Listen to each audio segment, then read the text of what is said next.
Bienvenidos nuevamente a sus clases a distancia. El día de hoy veremos las medidas de dispersión para datos agrupados. Calcularemos nuevamente el rango, la varianza, la desviación estándar, la desviación media y el coeficiente de variación.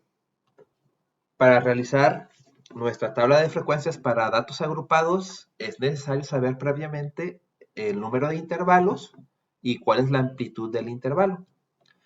Para calcular el número de intervalos, se recomienda utilizar la regla de Stuttgart, donde dice que el número de intervalos, que está denotado por la letra K, va a ser igual a 1 más 3.322 multiplicado por el logaritmo natural del total de datos. Se recomienda lo siguiente, que al resultado que nos da de aquí, por ejemplo, si nos da 7.23, lo redondeemos al número entero menor, en este caso 7. Pero, por ejemplo, si nos sale 8.23, lo vamos a tener que redondear al número menor, que sería 8. Pero siempre se recomienda que el número de intervalos sea impar, en ese caso sería 7. Y la amplitud, denominada por la letra A, va a ser igual al rango entre el total de datos. Esto es pura recomendación porque el número de intervalos que vamos a hacer en nuestra tabla de frecuencia lo vamos a hacer a nuestra conveniencia y también la amplitud del intervalo. Entonces vamos a ver cómo realizarlo. Para entenderlo mejor, vamos a realizar el siguiente ejercicio.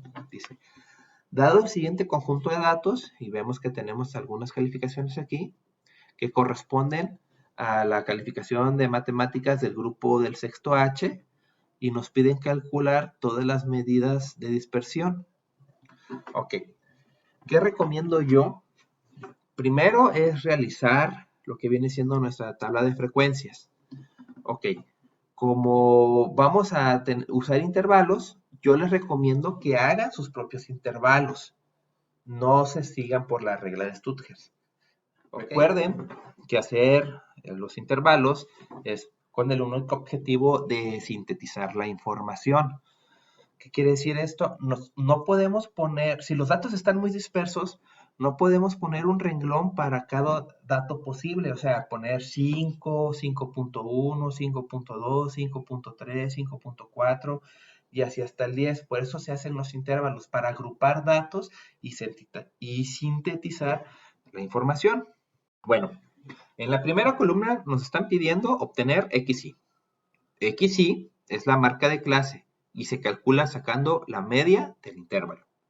La media viene siendo sumar el límite inferior y el límite superior del intervalo y dividirlo entre 2. En pocas palabras, sacar el promedio. O sea, 5 más 6 son 11, dividido entre 2, 5.5. O el promedio que hay entre el 5 y el 6 es 5.5. Promedio entre 6 y 7, 6.5. Promedio entre 7 y 8, 7.5. Promedio entre 8 y 9, 8.5. Promedio entre 9 y 10, 9.5.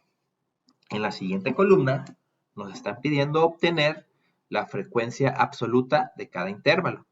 Entonces nos están pidiendo saber cuántos datos hay entre el 5 y menores al 6. Y el único viene siendo 5.2. Por eso la frecuencia absoluta es 1. Ahora nos piden sacar cuántos datos hay entre el 6 y menores al 7. Está 6.1 y 6.7. Solamente tengo 2 datos. Posteriormente me piden sacar los datos que hay entre el 7 y menores al 8. Tenemos 7.3, 7.5 y 8, pero como tienen que ser menores a 8, simplemente es 7.3 y 7.5 y son 2 datos. Posteriormente, del 8 y menores al 9, tenemos 8, 8.4 y 8.6, 3 datos. Y por último, los datos que hay entre el 9 y el 10, 9.2 y 9.9, son simplemente 2. En la siguiente columna nos están pidiendo obtener la marca de clase multiplicado por la frecuencia absoluta. Nos están pidiendo multiplicar estas dos columnas de aquí. Entonces, 5.5 por 1, 5.5. 6.5 por 2, 13. 7.5 por 2, 15. 8.5 por 3, 25.5. Y 9.5 por 2, 19. Si sumamos las frecuencias absolutas, tenemos 1 más 2, 3, más 2 son 5, más 3, 8, más 2, 10. Tenemos 10 datos en total. Si sumamos todas las marcas de clase multiplicado por la frecuencia absoluta, 5.5 más 13 más 15 más 25.5 más 19, nos da un total de 78. Ok.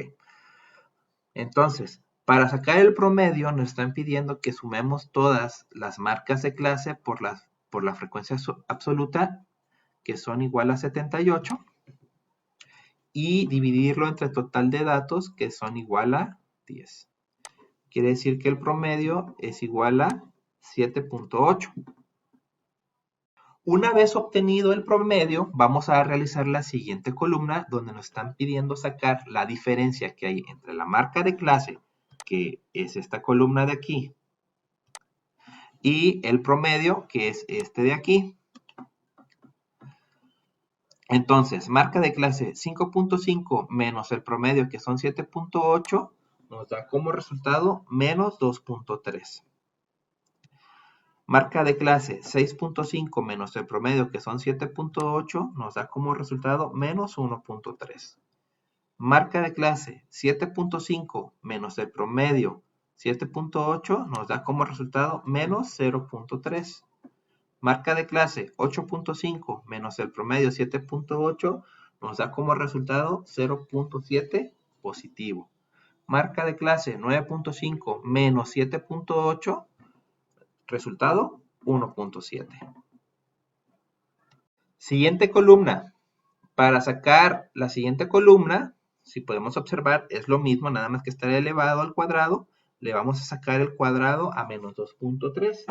Y el cuadrado de menos 2.3 son 5.29. El cuadrado de menos 1.3 es 1.69. El cuadrado de menos 0.3 es igual a 0.09. El cuadrado de 0.7 es igual a 0.49. El cuadrado de 1.7, esto es igual a 2.89. Siguiente columna. Vamos a multiplicar esta columna de aquí por la frecuencia absoluta, que es esta de aquí. Vamos a multiplicar estas dos columnas. ¿Sí?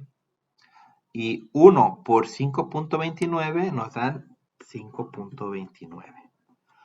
2 por 1.69 nos dan 3.38. 2 por 0.09 nos dan 0.18. 3 por 0.49 nos dan 1.47. Y 2 por 2.89 nos dan 5.78. Última columna. Nos están pidiendo sacar el valor absoluto que hay entre la diferencia entre la marca de clase y el promedio. Si observamos, en esta columna de aquí ya tenemos la diferencia que hay entre la marca de clase y el promedio. Lo único que tenemos que sacar es el valor absoluto. Y el valor absoluto de menos 2.3 es 2.3. El valor absoluto de menos 1.3 es 1.3. El valor absoluto de menos 0.3 es 0.3. El valor absoluto de un número positivo es el mismo número. Y el valor absoluto de 1.7 es 1.7. Si sacamos la sumatoria que hay de todos estos datos, al último podemos observar que esto es igual a 6.3. Ahora sí, procederemos a realizar o calcular las medidas de dispersión, y la primera medida de dispersión es el rango. El rango se calcula como la diferencia entre el límite superior del último intervalo. El límite superior del último intervalo es 10, el dato, y el límite inferior del primer intervalo. El dato del límite inferior sería 5. En pocas palabras, el rango va a ser igual al dato más grande o el máximo menos el dato más pequeño. En este caso, el rango ya habíamos visto que el dato más grande es 10 menos el dato más pequeño que es 5.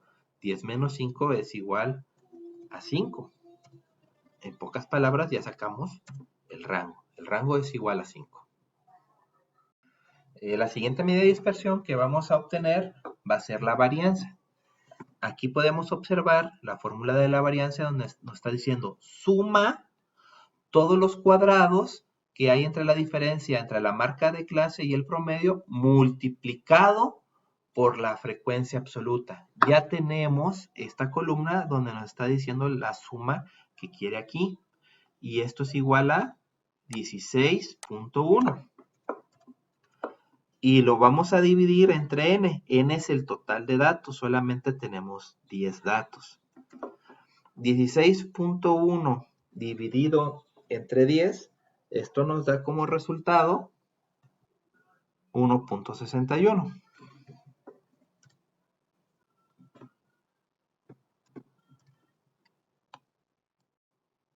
Siguiente medida de dispersión, la desviación estándar. Para sacar la desviación estándar, sabemos que primero tenemos que sacar la varianza. La varianza es igual a 1.61. La desviación estándar va a ser igual a sacarle la raíz cuadrada a la varianza. En pocas palabras, le vamos a sacar la raíz cuadrada a 1.61 y esto es igual a 1.27. Y así de sencillo obtenemos la desviación estándar. Para obtener la desviación media, vamos a tener que sumar todos los datos que hay del valor absoluto entre la marca de clase y el promedio, ¿sí? Y lo vamos a dividir entre el total de datos. Entonces, las sumatorias que hay del valor absoluto entre la diferencia que hay entre la marca de clase y el promedio es 6.3. 6.3 dividido entre el total de datos, que esto es igual a 10, nos da como resultado 0.63. Y así de sencillo se saca la desviación media. Ya por último, vamos a calcular el coeficiente de variación. Para calcular el coeficiente de variación, es importante haber calculado previamente la desviación estándar y el promedio, ya que aquí observamos que la fórmula para calcular el coeficiente de variación es la desviación estándar entre la media aritmética o el promedio. Aquí podemos observar que nuestra desviación estándar es 1.27, le ponemos aquí 1.27 entre 7.8, que era la media aritmética, y nos da como resultado 0.163. Bueno, si esto lo queremos expresar en porcentaje, simplemente ese 0.163 lo multiplicamos por el 100% y nos da como resultado 16.3%. Eso sería todo por hoy, jóvenes. Si tienen dudas, no olviden mandar sus comentarios a través de la plataforma Google Classroom y ver su clase presencial, que será el viernes a la misma hora. Hasta luego.